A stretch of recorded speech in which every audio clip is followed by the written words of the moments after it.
Babel ഗോപുരം. ഭൂമിയിൽ ഒരു ഭാഷയും ഒരു സംസാര രീതിയും മാത്രമേ ഉണ്ടായിരുന്നുള്ളൂ. കിഴക്കുനിന്ന് വന്നവർ ഷീനാറിൻ്റെ ഒരു സമതല പ്രദേശം കണ്ടെത്തി അവിടെ പാർപ്പുറപ്പിച്ചു.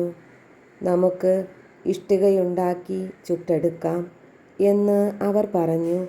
അങ്ങനെ കല്ലിനു പകരം ഇഷ്ടികയും കുമ്മായത്തിനു പകരം കളിമണ്ണും അവർ ഉപയോഗിച്ചു. അവർ പരസ്പരം പറഞ്ഞു, നമുക്ക് ഒരു പട്ടണവും ആകാശം മുട്ടുന്ന ഒരു ഗോപുരവും തീർത്ത് പ്രശസ്തി നിലനിർത്താം. അല്ലെങ്കിൽ നാം ഭൂമുഖത്താകെ ചിന്നിച്ചിതറിപ്പോകും. മനുഷ്യർ നിർമ്മിച്ച നഗരവും ഗോപുരവും കാണാൻ കർത്താവ് ഇറങ്ങി വന്നു. അവിടുന്ന് പറഞ്ഞു, അവരിപ്പോൾ ഒരു ജനതയാണ്. അവർക്കൊരു ഭാഷയും അവർ ചെയ്യാനിരിക്കുന്നതിൻ്റെ തുടക്കമേ ആയിട്ടുള്ളൂ. ചെയ്യാൻ ഒരുമ്പെടുന്നതൊന്നും അവർക്കിനി അസാധ്യമായിരിക്കുകയില്ല. നമുക്കിറങ്ങിച്ചെന്ന് അവരുടെ ഭാഷ പരസ്പരം ഗ്രഹിക്കാനാവാത്ത വിധം ഭിന്നിപ്പിക്കാം.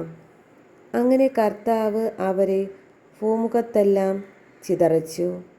അവർ പട്ടണം പണി ഉപേക്ഷിച്ചു. അതുകൊണ്ടാണ് ആ സ്ഥലത്ത് ബാബേൽ എന്ന് പേരുണ്ടായത്. അവിടെ വച്ചാണ് കർത്താവ് ഭൂമിയിലെ ഭാഷ ഭിന്നിപ്പിച്ചതും അവരെ നാടാകെ ചിതറിച്ചതും. ഷേം മുതൽ അബ്രഹാം വരെ. ഷേമിൻ്റെ വംശാവലി. ഷേമിന് 100 വയസ്സായപ്പോൾ അർപ്പക്ഷാദ് ജനിച്ചു. ജലപ്രളയം കഴിഞ്ഞ് 2-ാം വർഷമായിരുന്നു അത്. അർപ്പക്ഷാദിൻ്റെ ജനനത്തിനു ശേഷം ഷേം 500 വർഷം ജീവിച്ചു. അവന് വേറെയും പുത്രന്മാരും പുത്രിമാരുമുണ്ടായി. 35 വയസ്സായപ്പോൾ അർപ്പക്ഷാദിന് ഷേലാഗ് ജനിച്ചു. ഷേലാഹിൻ്റെ ജനനത്തിനു ശേഷം അർപ്പക്ഷാദ് 403 വർഷം ജീവിച്ചു. അവന് വേറെയും പുത്രന്മാരും പുത്രിമാരുമുണ്ടായി. 30 വയസ്സായപ്പോൾ ഷേലാഹിന് ഏബർ ജനിച്ചു. ഏബർ ജനിച്ചതിനു ശേഷം 403 വർഷം ഷേലാഹ് ജീവിച്ചു. അവന് വേറെയും പുത്രന്മാരും പുത്രിമാരുമുണ്ടായി. 34 വയസ്സായപ്പോൾ ഏബറിന് പേലഗ് ജനിച്ചു. പേലഗിൻ്റെ ജനനത്തിനു ശേഷം ഏബർ 430 വർഷം ജീവിച്ചു. അവന് വേറെയും പുത്രന്മാരും പുത്രിമാരുമുണ്ടായി. 30 വയസ്സായപ്പോൾ പേലഗിന് റവു ജനിച്ചു. റവുവിൻ്റെ ജനനത്തിനു ശേഷം പേലഗ് 209 വർഷം ജീവിച്ചു. അവന് വേറെയും പുത്രന്മാരും പുത്രിമാരുമുണ്ടായി. 32 വയസ്സായപ്പോൾ റേവുവിന് സെരൂഗ് ജനിച്ചു. സെരൂഗിൻ്റെ ജനനത്തിനു ശേഷം റവു 207 വർഷം ജീവിച്ചു. അവന് വേറെയും പുത്രന്മാരും പുത്രിമാരുമുണ്ടായി. 30-ാം വയസ്സായപ്പോൾ സെരൂഗിന് നാഹോർ ജനിച്ചു. നാഹോറിൻ്റെ ജനനത്തിനു ശേഷം സെരൂഗ് 200 വർഷം ജീവിച്ചു. അവന് വേറെയും പുത്രന്മാരും പുത്രിമാരുമുണ്ടായി. 29 വയസ്സായപ്പോൾ നാഹോറിന് തേരാഹ് ജനിച്ചു.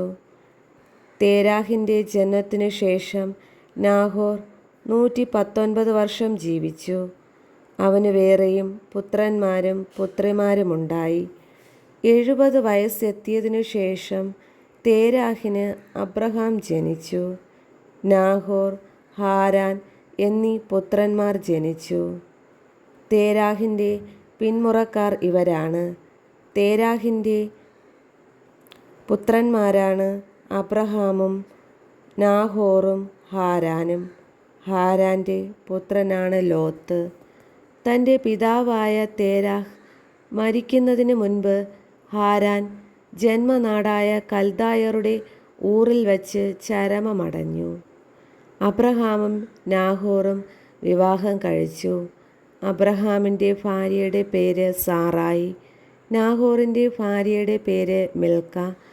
അവൾ മിൽക്കായുടെയും ഇസ്കയുടെയും പിതാവായ ഹാരാൻ്റെ മകളാണ്. സാറായി വന്ധ്യയായിരുന്നു, അവൾക്ക് മക്കളുണ്ടായില്ല. തേരാഹ് കൽദായരുടെ ഊറിൽ നിന്ന് കാനാൻ ദേശത്തേക്ക് യാത്ര പുറപ്പെട്ടു. മകൻ അബ്രഹാമിനെയും പേരക്കിടാവും ഹാരാൻ്റെ മകനുമായ ലോത്തിനെയും അബ്രഹാമിൻ്റെ ഭാര്യയും തൻ്റെ മരുമകളുമായ സാറായിയെയും അവർ കൂടെ കൊണ്ടുപോയി. അവർ ഹാരാനിലെത്തി, അവിടെ വാസമുറപ്പിച്ചു. തേരാഹ് 205 വർഷം ജീവിച്ചിരുന്നു. അവൻ ഹാരാനിൽ വച്ച് മൃതിയടഞ്ഞു.